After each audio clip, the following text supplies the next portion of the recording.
será que traza las galaxias al hablar y me amará?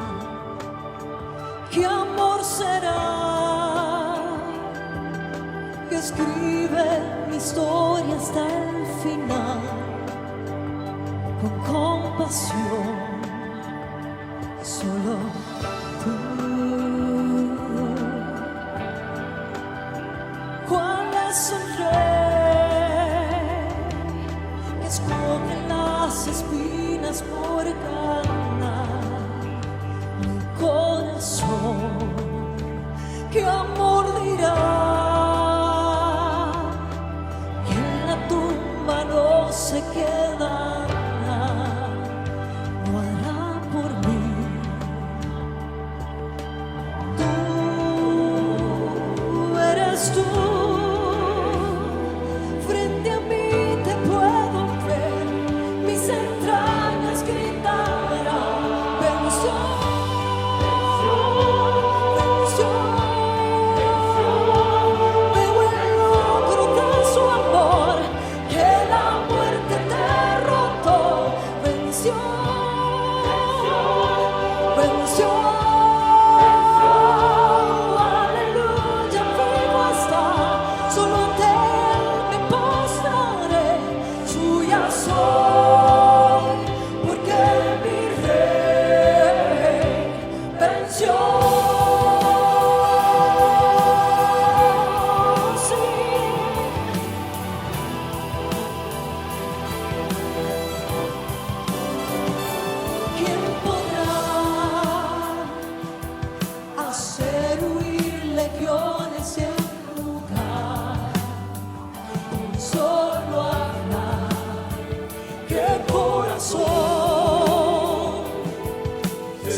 Hay un verso en Apocalipsis 1, pueden ponerse de pie.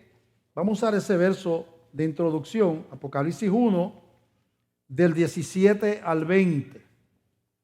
Y está escribiendo el apóstol Juan, Apocalipsis 1, 17, la experiencia que él tuvo cuando Jesucristo se le aparece, ¿verdad? Y entonces él cae como muerto a los pies de Jesús, porque ve a Cristo en gloria. Lo conocía, caminó con él, durmió con él, porque era uno de los apóstoles, el apóstol Juan, pero no lo había visto como Dios glorificado. Y cuando lo ve con los ojos como de fuego, ¿verdad? Entonces brillando como el sol, pues entonces él se desmaya, cae al piso, ¿verdad? Entonces Jesús lo levanta. Y entonces dice, ahí empezamos, versículo 17, capítulo 1. Cuando le vi, caí como muerto a sus pies. Y él puso su diestra sobre mí, diciéndome, no temas, yo soy el primero y el último, el que vivo y estuve muerto, mas he aquí que vivo por los siglos de los siglos. Amén. Y tengo las llaves de la muerte y del Hades. Mira lo que dice ahí, las llaves de la muerte y del Hades. Escribe las cosas que has visto y las que son y las que han de ser después de estas.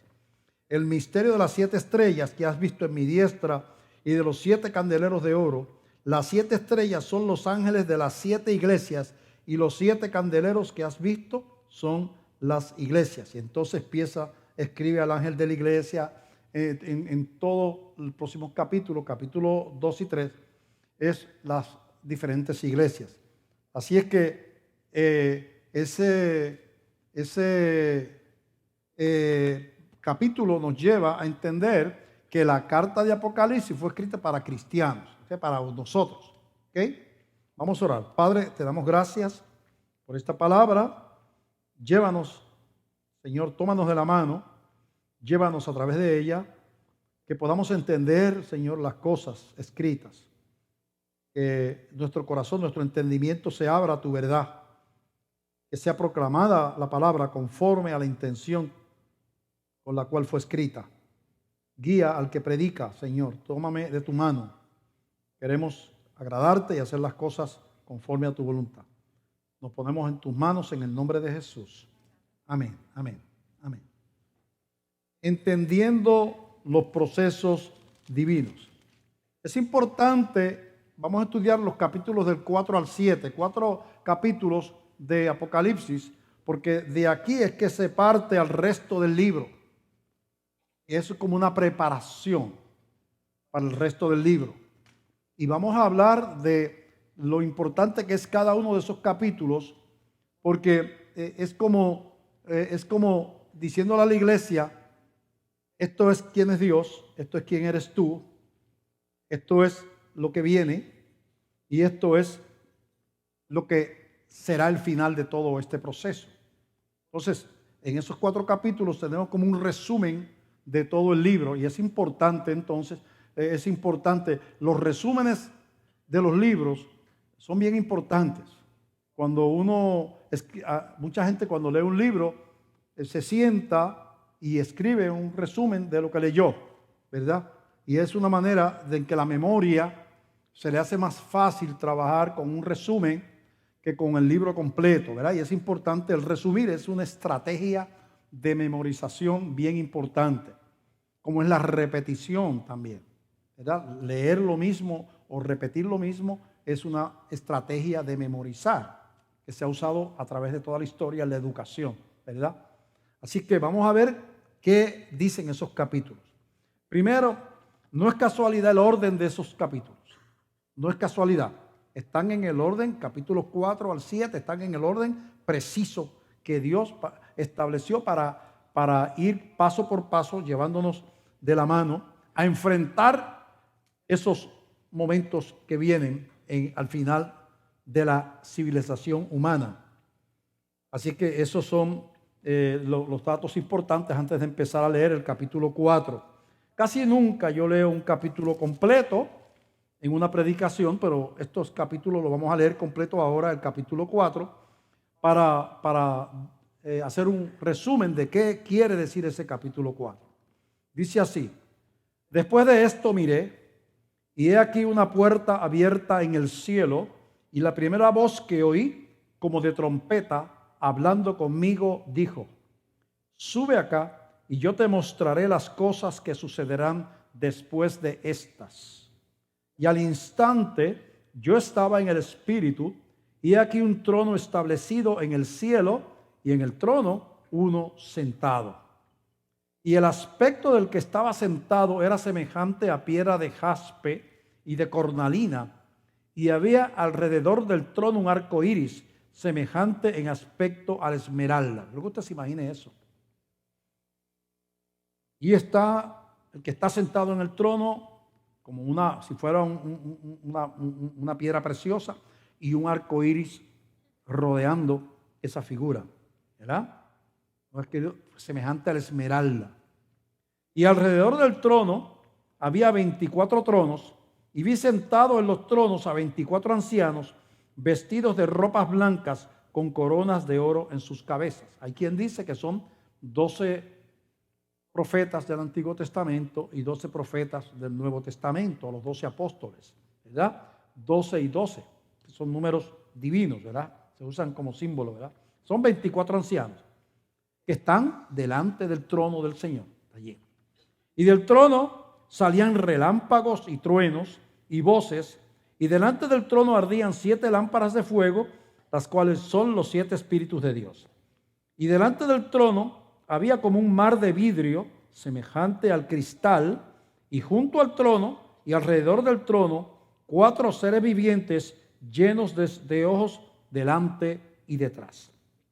El primer ser viviente era semejante a un león, el segundo era semejante a un becerro, el tercero tenía rostro como de hombre, y el cuarto era semejante a un águila volando.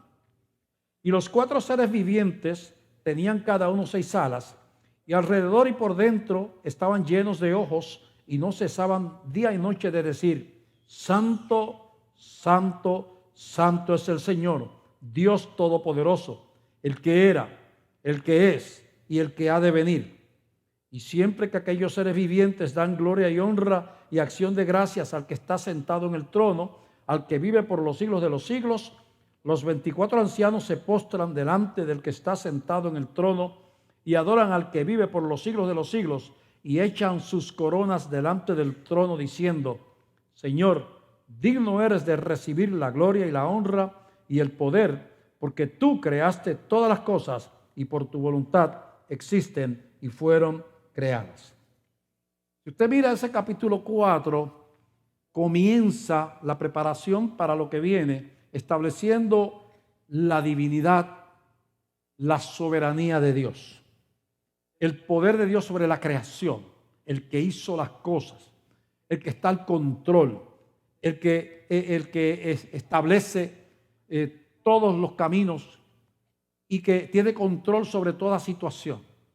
Empieza por eso la primera parte, porque es importante para la iglesia entender en este tiempo que vienen unas pruebas terribles sobre el mundo, que Dios está al control.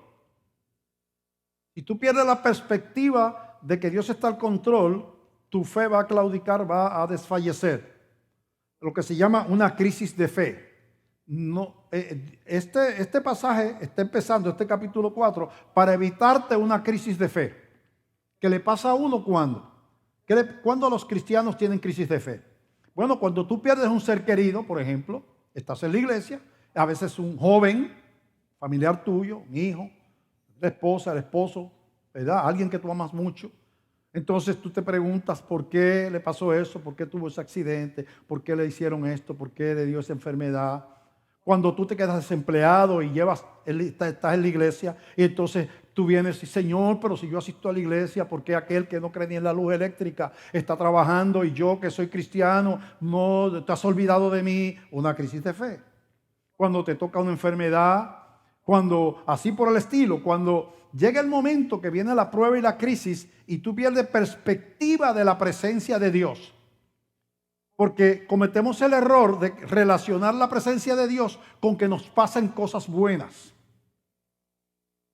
De hecho, el evangelio ese que se predica por ahí de la prosperidad que llaman, que es ese pensamiento positivo, nos lleva a un evangelio falso donde tú quitas la tribulación del medio, las pruebas, el sufrimiento de la iglesia de toda la historia, y el 90 al 80% de los cristianos de este tiempo no están en iglesias como esta, ni en Estados Unidos con aire acondicionado, están siendo perseguidos, asesinados, como ha sido a través de toda la historia.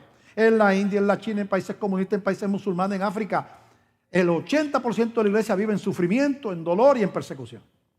La minoría estamos acá.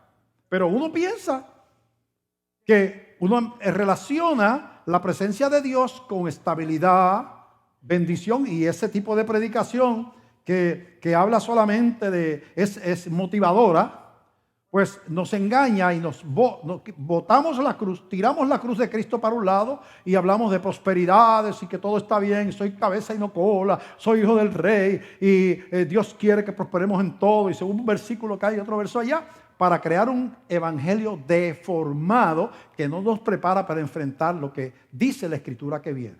Y no predicamos de esto. Esas desgracias no se predican. Porque las naciones vendrán y traerán la riqueza y las pondrán a los pies de nosotros. Y eso no es lo que dice la Biblia. Dice que el que viene a controlar es el anticristo. No somos nosotros.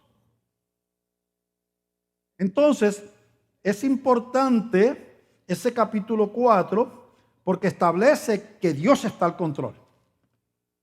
Que no importa el ruido que tú oigas, no importa que tú veas al anticristo sentado en un trono, no tú veas que el mundo se va detrás, no importa que tú veas que los cristianos están pasando la fuerte y están siendo torturados, asesinados, lo que sea.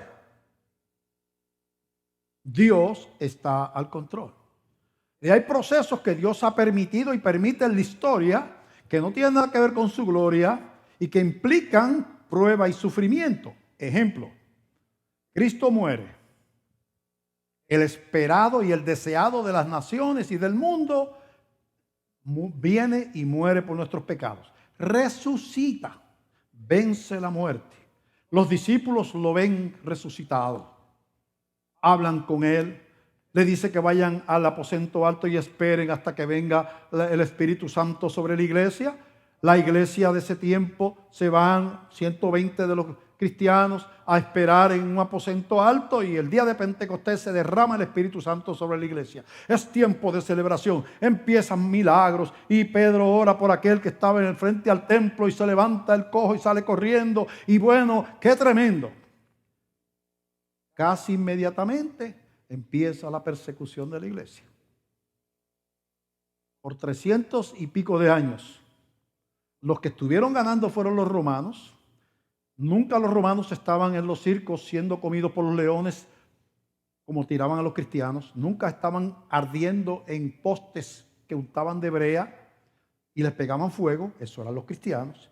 Nunca estaban siendo encarcelados por su fe pagana. No estaban viviendo en catacumbas debajo de la tierra como animales en los cementerios subterráneos. Eso eran los cristianos.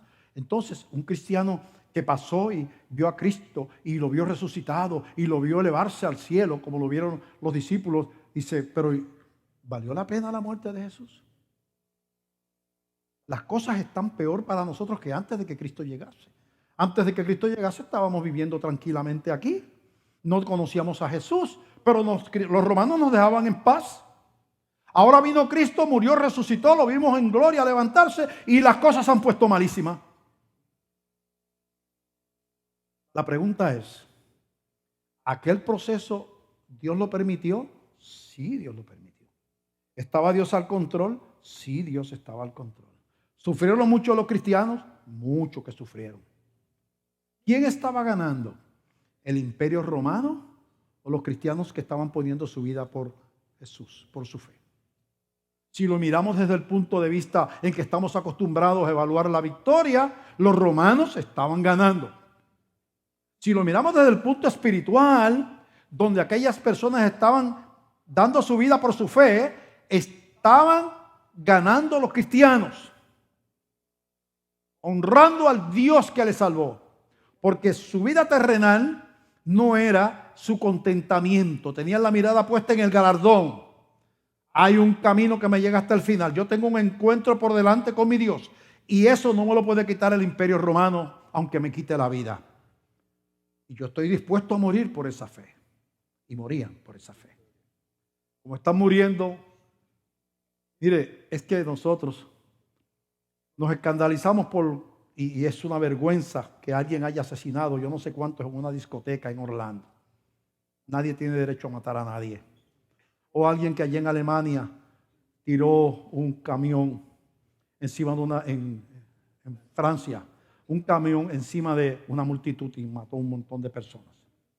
Nadie tiene derecho a estrellar un avión contra las torres, contra una torre como hicieron allá. Pero escucha esto, todos los años asesinan cerca de 100,000 cristianos en el mundo. Todos los años. ¿Usted no lee eso en la prensa? Ponga en su internet, busque estos dos sites. Puertas Abiertas y mire las fotos. Y La Voz de los Mártires. Usted busca La Voz de los Mártires o Puertas Abiertas. Usted va a ver ahí fotos que yo no me atrevo a mostrar aquí. De aldeas enteras de gente cristiana decapitadas. Sus mujeres violadas, sus niños y mujeres violados, asesinados. Principalmente por los musulmanes. Pero hay persecución terrible por los comunistas en Cuba, en China, en Vietnam, en África, por las religiones y los conflictos que hay. Terrible persecución contra los cristianos. Hay decenas de miles de cristianos refugiados en Siria y en Irak, huyendo de ISIS. Entonces uno está al lado de acá del mundo y uno vive como en una burbuja. Y Dios, por este libro, dice: Dios, yo te voy a sacar de la burbuja. Tú vas a tener que enfrentar también esta luna de miel con las cosas cómodas. Y Apocalipsis lo que dice es: la luna de miel con la comodidad y la prosperidad y el éxito termina en algún momento. Así que ese capítulo 4 nos prepara para que tú te concentres en la gloria de Dios, el Dios que está sentado en el trono, el creador de los cielos y de la tierra, el que tiene la última palabra siempre. La última palabra no la tiene el anticristo, ni la tienen los gobiernos, la tiene el Rey de Reyes y Señor de Señores. Y eso tiene que estar aquí, tiene que estar aquí. Si no, no vas a poder enfrentar la prueba. Si eres un cristiano social, ritual, que no tienes revelado lo que es el gran tesoro que habla Jesús, el gran tesoro que tú encuentras, el tesoro que es Cristo, y vendes todo lo que tienes porque ese tesoro es más importante que todo lo demás que tú tienes. Si tú no descubres a Jesús como el gran tesoro, tú serás de los que claudicarán. Yo he dicho aquí que cuando comiencen estos procesos más fuertes, porque aquí en América empezó la persecución y están metiendo presos pastores, cerrando iglesias, haciendo cosas. Eso no es de allá, ya empezó acá. Empezó acá. Esto está ya acá. Si tú no enseñas ciertas cosas que yo quiero que enseñe y no aceptas ciertas cosas que van en contra de la palabra, te cierran la iglesia, te obligan, tienes un colegio cristiano, tienes que enseñar esto y esto contra la palabra, pero nosotros creemos que esto es un derecho civil, lo tienes que enseñar. Si no, pues te cerramos el colegio. Eso ya está ahí. No, dentro de poco no valdrá la pena tener un colegio cristiano, porque tendrás que enseñar lo que ellos digan. Si no, te lo cierran. Hasta ahora uno se esconde en los colegios cristianos, pero te van a buscar en el escondedero, porque son insaciables los enemigos de la fe. Entonces, ese capítulo 4 nos lleva a entender en quién hemos creído, que tiene control, que Dios no ha perdido el control porque tú veas que están asesinando cristianos, que Dios no ha perdido el control porque tú veas que están quemando iglesias. Tú tienes que entender que Dios está en control, como no estaba fuera de control cuando estaban asesinando cristianos en los primeros 300 años de la iglesia. Y están asesinando cristianos en muchos lugares del mundo. Tiene que empezar por ahí. Ese capítulo 4 empieza es como el Padre Nuestro. Es que Dios siempre sigue ese orden. Padre Nuestro. Mira cómo empieza el Padre Nuestro, glorificando a Dios. Padre Nuestro que está en los cielos, santificado su nombre, venga a tu reino, hágase tu voluntad, así como el cielo también en la tierra. Entonces baja a la tierra el pan nuestro de cada día. Pero empieza como glorificando a Dios. ¿Cómo empieza Apocalipsis capítulo 4? Glorificando a Dios. Él es el Señor de la creación. No es Satanás ni el anticristo. Es el Señor el que tiene el control. Bien, establecido eso, ¿verdad? Viene el capítulo 5 de Apocalipsis. El capítulo 5, después de haber establecido su posición, establece la nuestra. Primero quién es Él y después quiénes somos y qué tenemos, lo que estamos en Él, lo que hemos dado la vida y les hemos entregado el corazón a Cristo. ¿Quién es Él y quiénes somos nosotros? Eso es importante. Cuando habla de la guerra espiritual, ¿verdad? De entre las cosas que menciona, ¿verdad? La espada del Espíritu, dice, y el yelmo de la salvación. El yelmo era la parte de la armadura romana que se usaba en la cabeza, ¿verdad? Aquí como en la Segunda Guerra, Primera Guerra, se ponían un casco de metal los alemanes, los ingleses, los norteamericanos, ¿verdad? El yelmo era el casco de metal de la cabeza. Y dice, ponte el yelmo de la salvación. La salvación como yelmo. Porque Satanás va a atacar tu vida y tu fe cuestionando, ahí viene la crisis de fe, tu salvación. O sea, Dios te dejó. Dios se olvidó de ti. Si Dios existiera, no estuviera pasando esto. Entonces en vez de tú estar ahí en tu salvación, nadie me puede arrebatar de la mano del Señor. Como dijo Jesucristo, Él está conmigo todos los días hasta el fin del mundo, como dijo su palabra. Nadie le puede arrebatar una oveja de su mano, como dice su palabra. En vez de estar ahí, ¿verdad? Él me ha dado vida eterna y no pereceré jamás. Entonces tú te sales, te quitas el yelmo y estás desvalido. Si tú no conoces quién tú eres, el enemigo de las almas te puede poner, no tienes defensa. Porque el yelmo está en la cabeza. La salvación tiene que estar en la cabeza, tiene que ser entendida.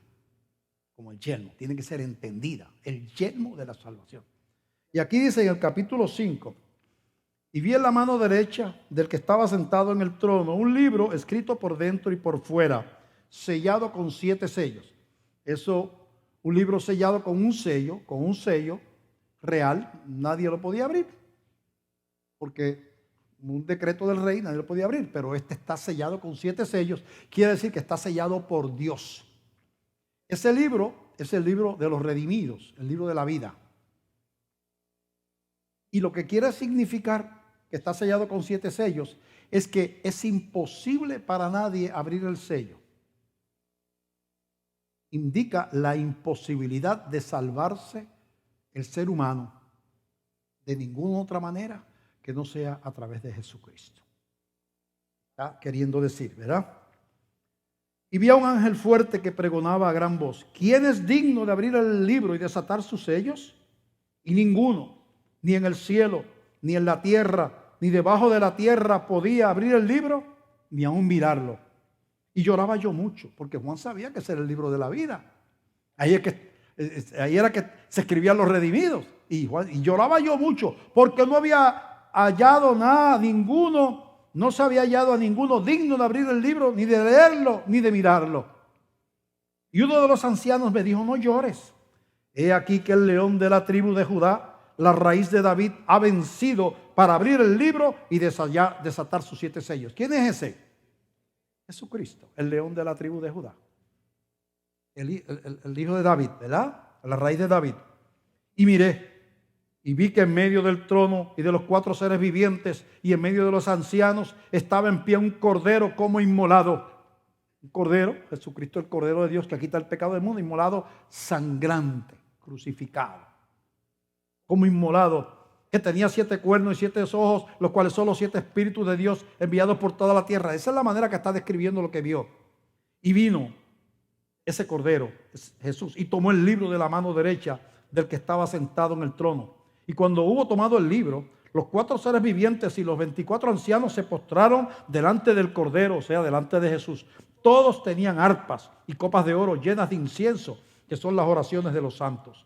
Y cantaban un nuevo cántico diciendo: digno eres de tomar el libro y de abrir sus sellos, porque tú fuiste sacrificado, inmolado, y con tu sangre nos has redimido para Dios de todo linaje y lengua y pueblo y nación, y nos has hecho para nuestro Dios reyes y sacerdotes, y reinaremos sobre la tierra.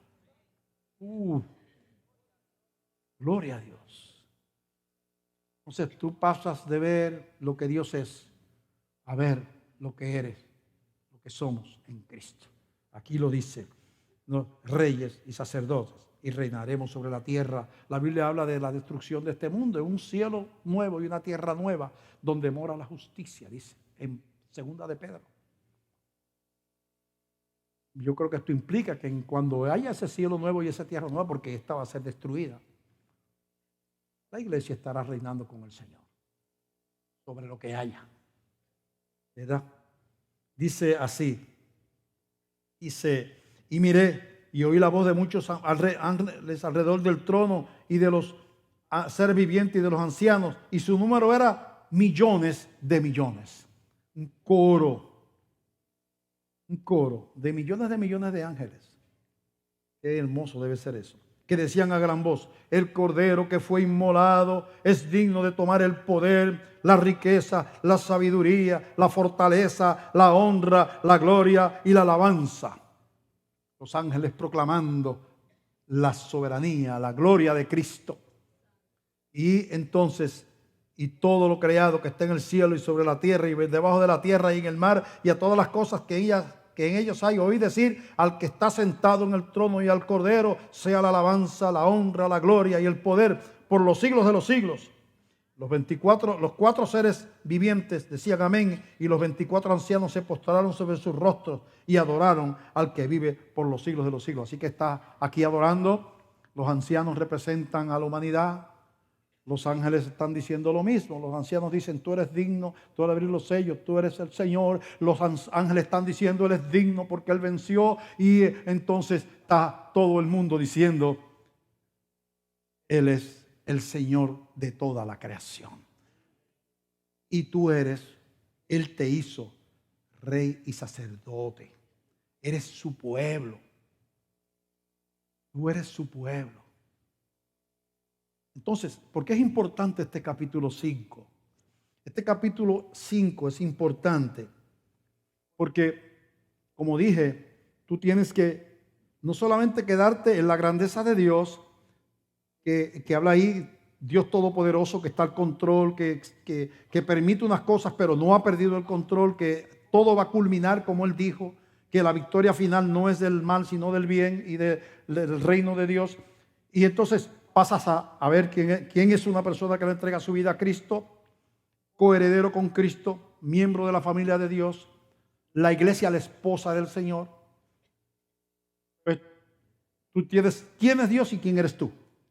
Entonces ya vamos entrando a la tercera etapa, el capítulo 6.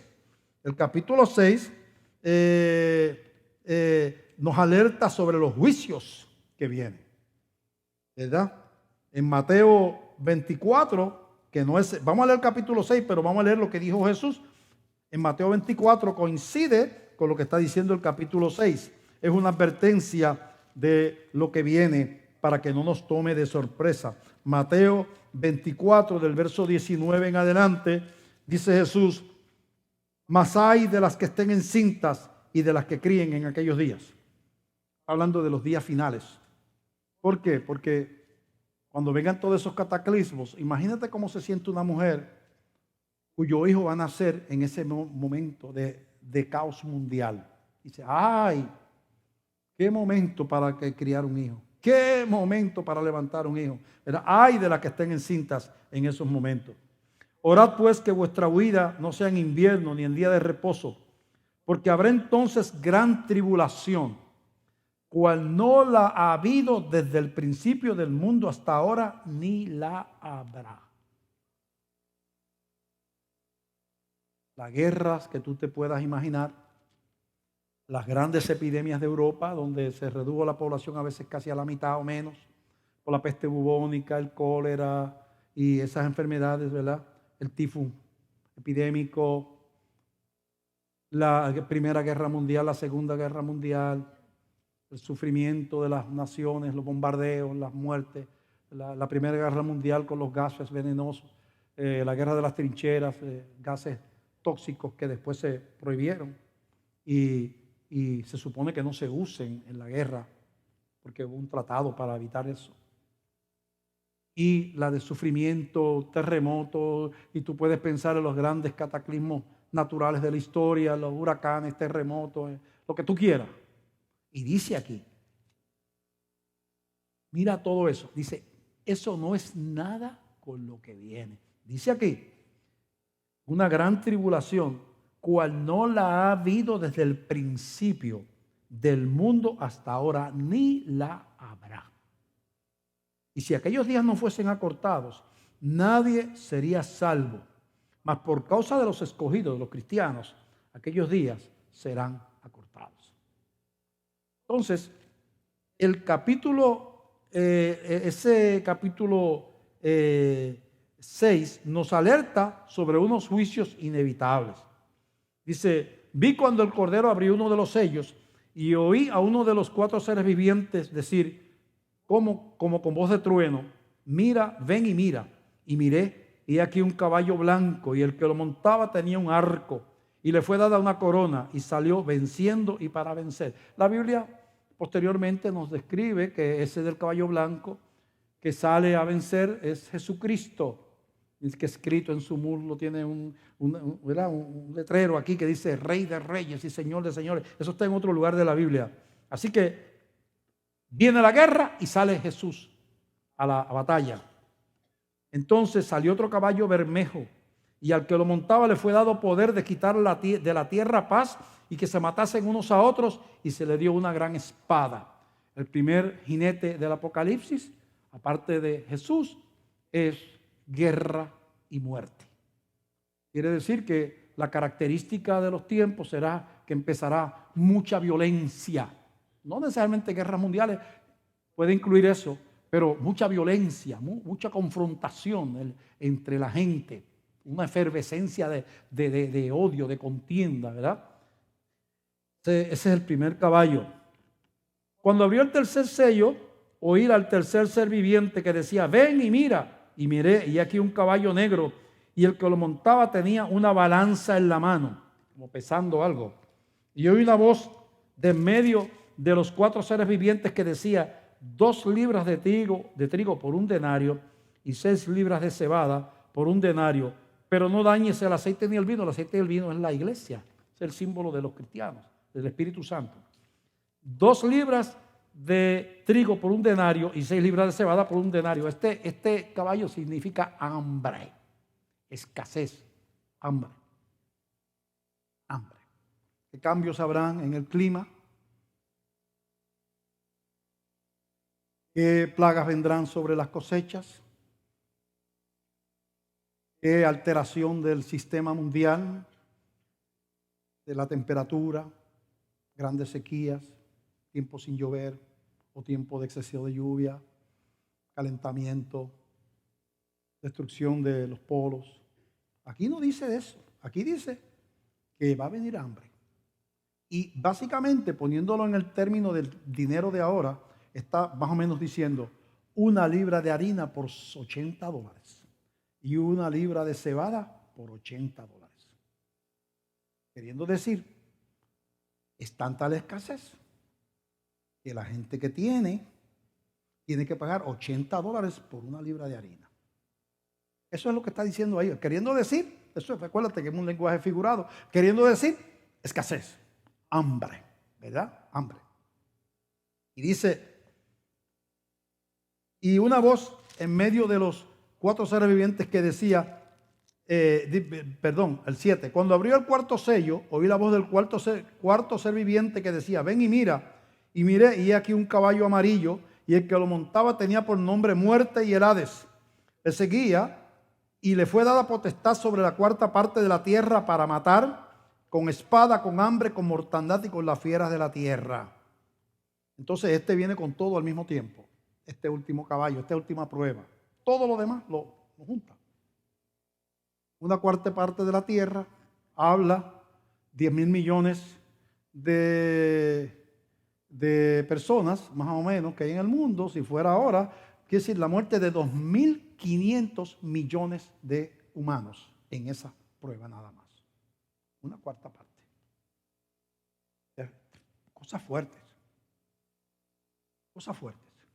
Entonces, el que uno predique de esto es contrario a lo que está de moda en la predicación motivadora, positivista, que quiere llenar la iglesia a base de codiciosos, que se le está diciendo que si tú siembras 10,000, yo no quiero aquí inversionistas.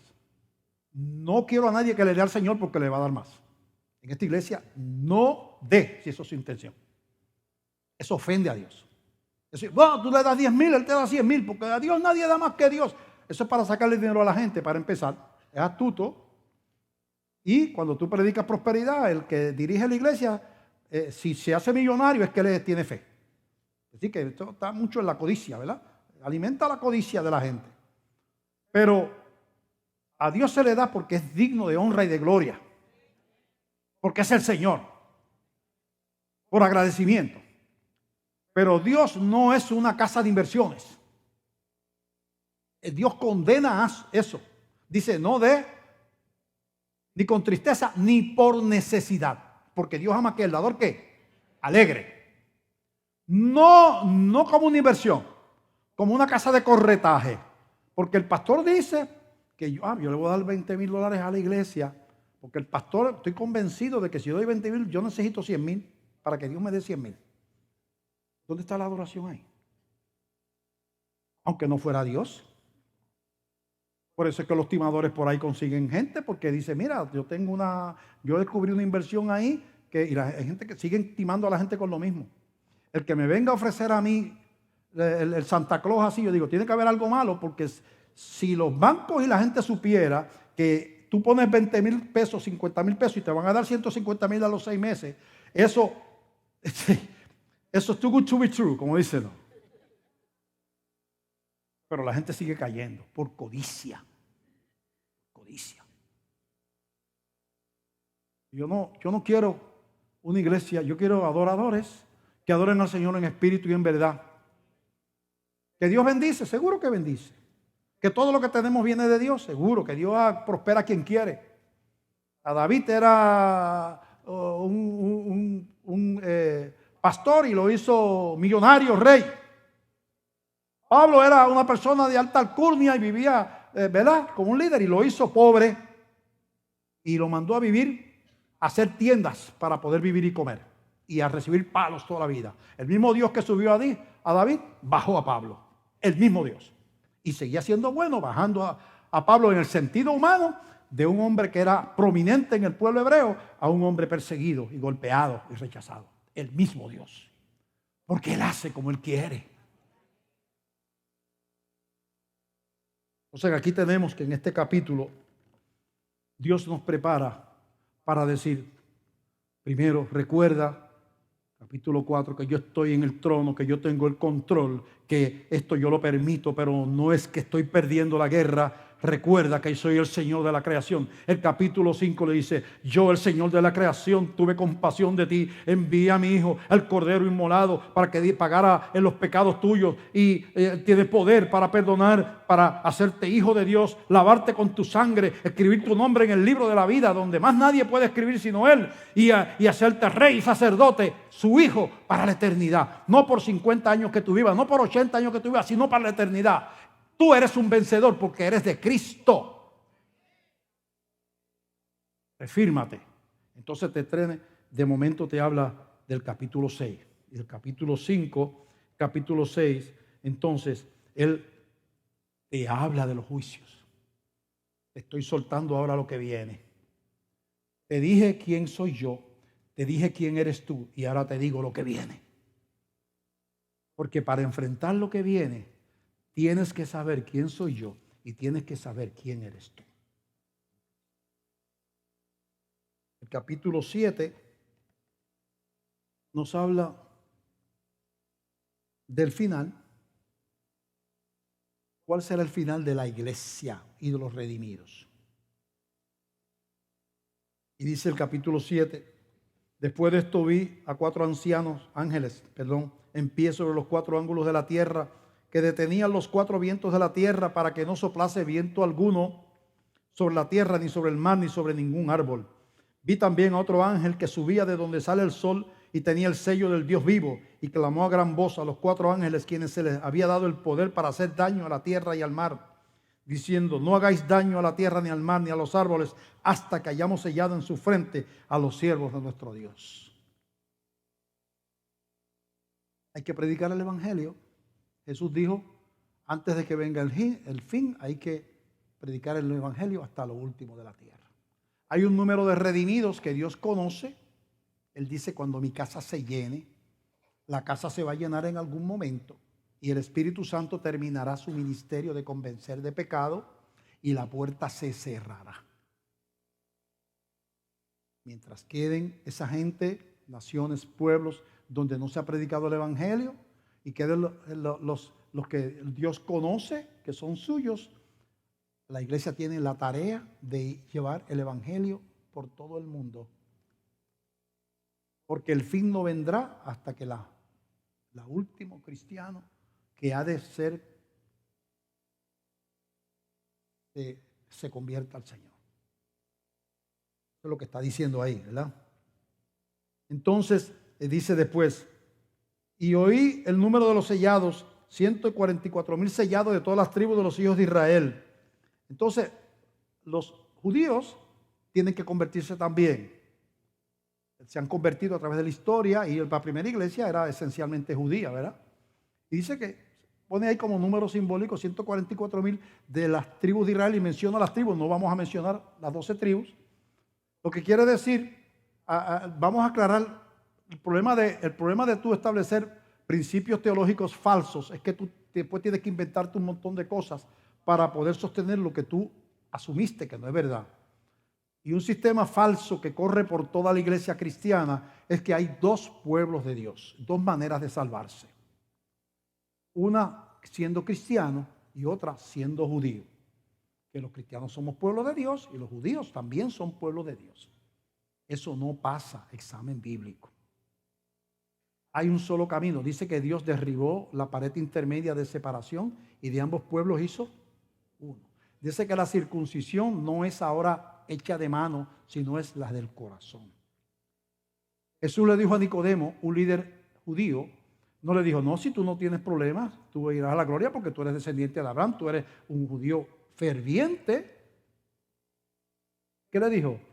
En mis palabras, le dijo: mira, Nicodemo, si tú no naces de nuevo, no puedes entrar al reino de Dios.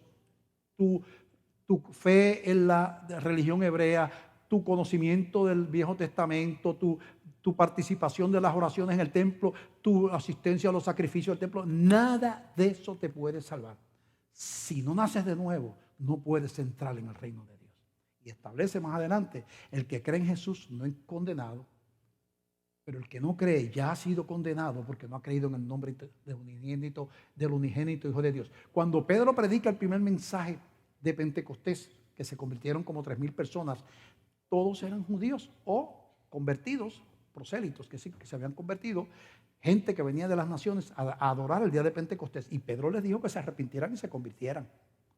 Así que el judío que no se convierte va al mismo infierno que va el árabe, el chino, el alemán que no se convierte. Y el árabe que se convierte, el chino, el alemán va a la gloria, y el judío que no se convierte va al infierno. Porque Dios no tiene más que un solo camino, y ese camino se llama Jesucristo.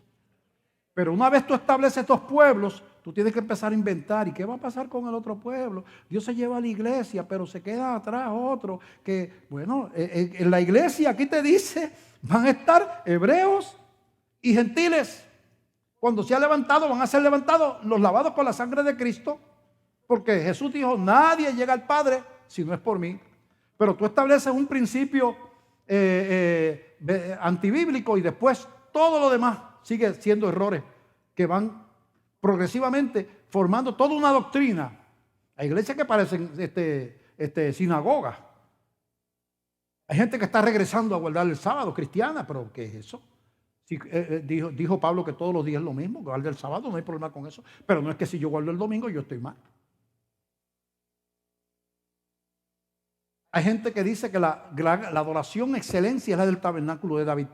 Eso se metió de moda hace 15 o 20 años. Y todo se volvió hebreo. Que había que bailar hebreo, cantar hebreo, tocar el shofar, danzar hebreo. Porque entonces, cuando tú lees la Biblia, la bendición está en la adoración del cristiano. En el capítulo 4 de ahí, de Apocalipsis. Que los hebreos no tenían derecho a hacer esa adoración porque no había muerto Cristo.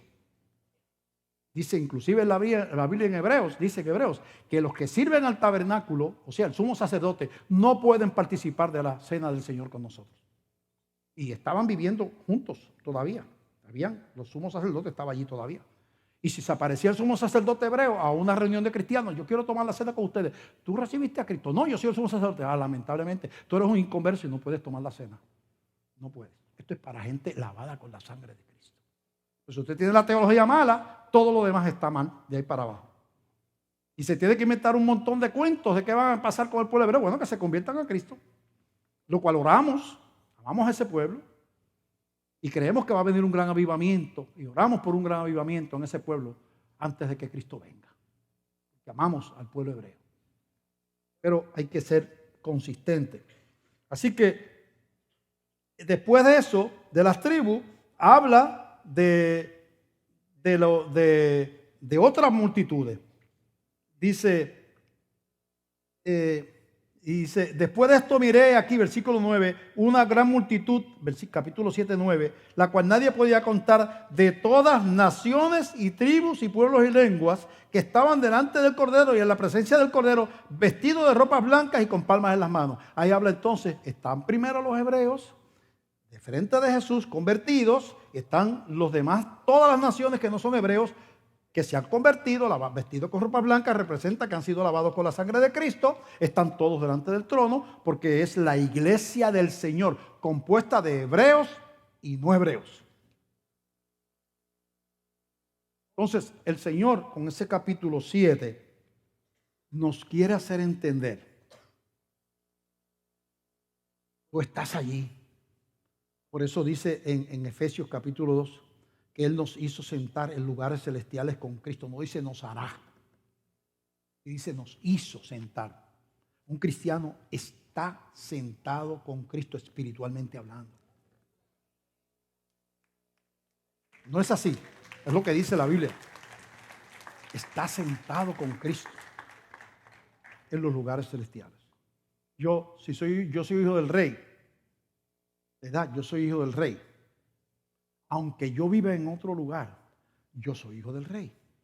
Porque yo tengo la simiente del rey. Soy el príncipe heredero.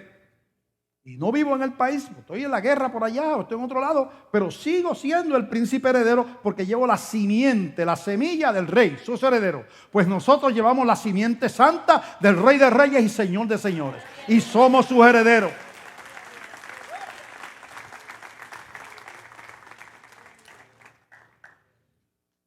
Me lleva ahora a un resumen breve de en qué etapa estamos de la historia. Génesis es lo que podríamos llamar el prólogo, el principio, donde dice cómo comenzó todo, cómo empezó el caos, cómo comenzó la rebelión contra Dios, cómo comenzó el pueblo hebreo a través de Abraham, Isaac y Jacob. Toda esa narración del principio, de donde surge, todo lo que leemos de la Biblia surge de ahí, de Génesis.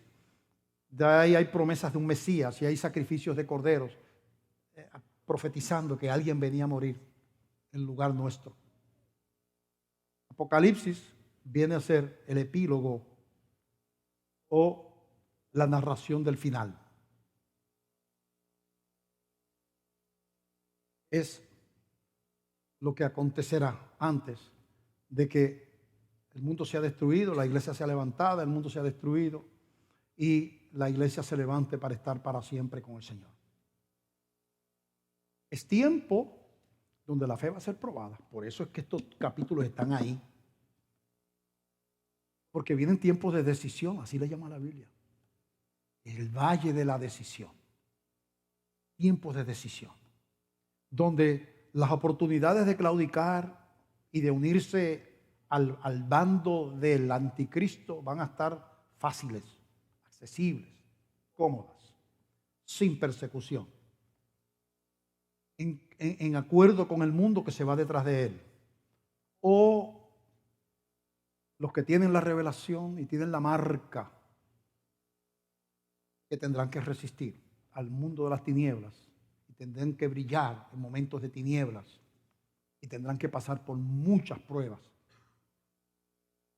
Tiempo de decisión, tiempo de fortalecer la fe, tiempo de dejar de jugar al cristianismo ritual de tradición para darle el corazón a Jesús. De verdad. Tiempo para meditar sobre nuestra fe. Reconocer nuestra debilidad y también, como los que fueron al aposento alto, ir nosotros a buscar y a clamar por poder para resistir. Le pido al Señor, yo no sé cuánto tiempo más Dios me va a tener aquí. Llevo 40 años predicando de pastor de esta iglesia. Dios sabrá. Pero yo empiezo todas mis predicaciones diciendo que Dios es bueno. Bueno o no. Y yo le pido al Señor, Señor, que nunca se vaya esa palabra de mi boca. Que cuando venga la oscuridad, la prueba, yo siga diciendo que tú eres bueno, buenísimo. En mi boca, porque yo no soy valiente. Yo no voy a decir como Pedro, Señor, todo el mundo te va a negar menos yo. Y después lo estaba negando. Yo decir lo que humildemente digo es, Señor, yo necesito que tu Espíritu Santo me dé el valor que yo no tengo y me dé la fuerza que me falta para que yo no reniegue de tu nombre. Y someto mi debilidad delante de tu poder y tu grandeza.